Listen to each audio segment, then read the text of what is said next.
Hello, I'm Michael Reinking, Senior Market Strategist at the New York Stock Exchange, and this is Market Storylines. Now, every week we are here to keep you up to date on the key trends and events driving global markets. We are recording after the Fed's rate decision on Thursday evening, and here are this week's Market Storylines. Now, the headliner this week is no surprise with the election on Tuesday. As we've discussed, this has been an overhang on equity markets for some time. The catalyst was a known unknown, with the investment community positioning and preparing for months.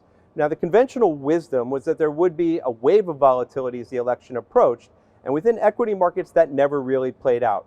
We had suggested that the pain trade for the professional investment community would be a continued move to the upside that never gave people the opportunity to get in. Now, after breaking out in the middle of September, the S&P 500 had rallied throughout most of October, bucking historical seasonal trends ahead of elections. That is until Halloween, with a nearly 2% decline that left the index slightly lower for the month, but it was still trading just below all-time highs as voters went to the polls. Now, by most accounts, this election was setting up to be a very close race, with a handful of swing states expected to determine the outcome. Now, in the month heading in, event contracts and financial markets began to price in the prospect of a Trump presidency, but probabilities were only slightly better than a coin flip. Now, on election night, financial markets once again sniffed out the outcome early as votes were being counted, with futures beginning to rally around 7 in the evening. Now, President Trump exceeded most expectations, not only securing the electoral vote, but also winning the popular vote as well. The outcome was decisive, removing the tail risk associated with a long, drawn-out process. Now, Republicans also performed well down ballot, securing the Senate and most likely the House as well.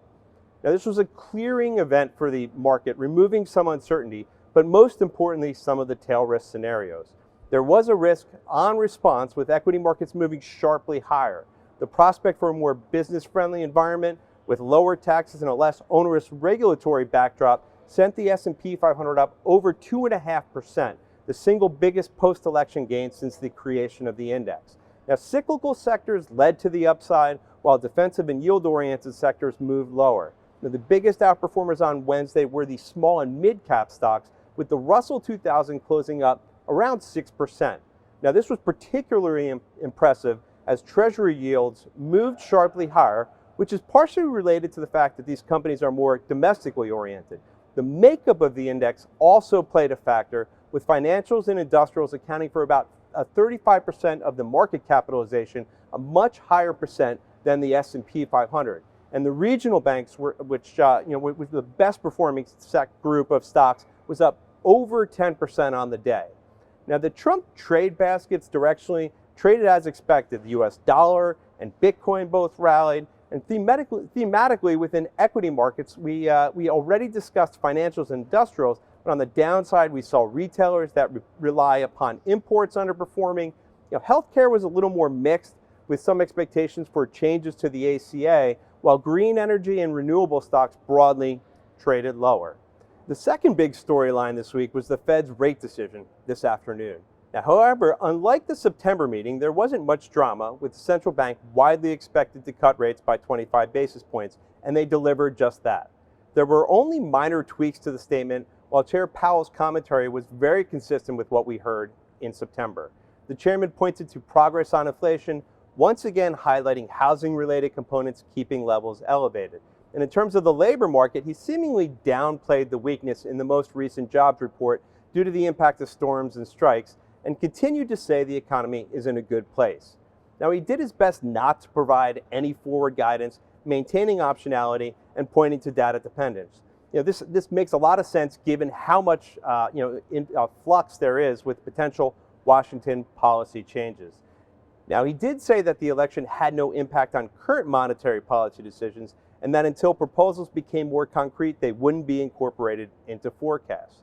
Now, he did downplay the recent move higher in Treasury yields, saying we'll have to see how long that lasts. And when asked to parse what was pushing them higher, he suggested it was happening more as a reflection of stronger growth and less downside risk, as opposed to higher inflation expectations or concerns about fiscal deficits. Now, on that front, he once again reiterated that fiscal policy is on an unsustainable path, but noted that current levels of debt were not unsustainable. Now, this is one of the major issues that markets and President Trump will need to address in the coming years. All in all, it was a pretty boring Fed meeting, which is exactly what I think the committee wanted. And after a long couple of days, traders were okay with that too.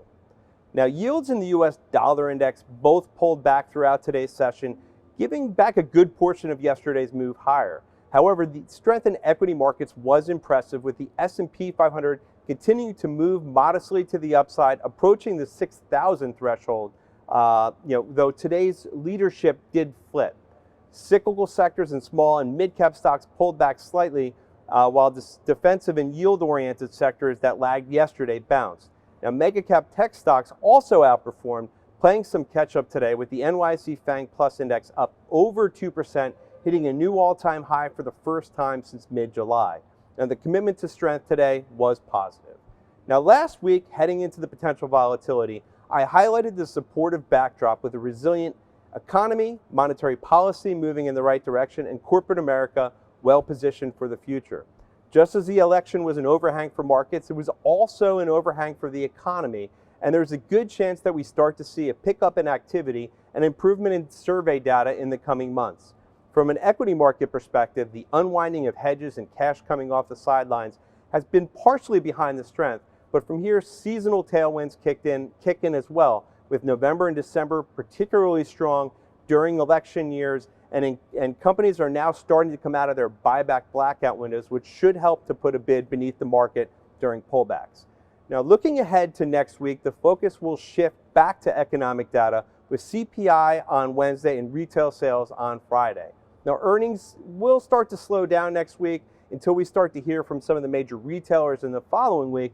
There are a couple of important releases, including Home Depot, Cisco, and Disney. Now, China will also remain in focus, with expectations building for an announcement of a bigger stimulus package at the conclusion of the National People's Congress, which ends this evening. Now, in the coming week, markets will continue to be focused on Washington as President Trump begins to assemble his cabinet. Now, once again, thank you for spending some time with us today. Remember, you can watch Market Storylines on tv.nysc.com or on NYSE's YouTube channel, or you can listen every Friday on the Inside the Ice House podcast feed.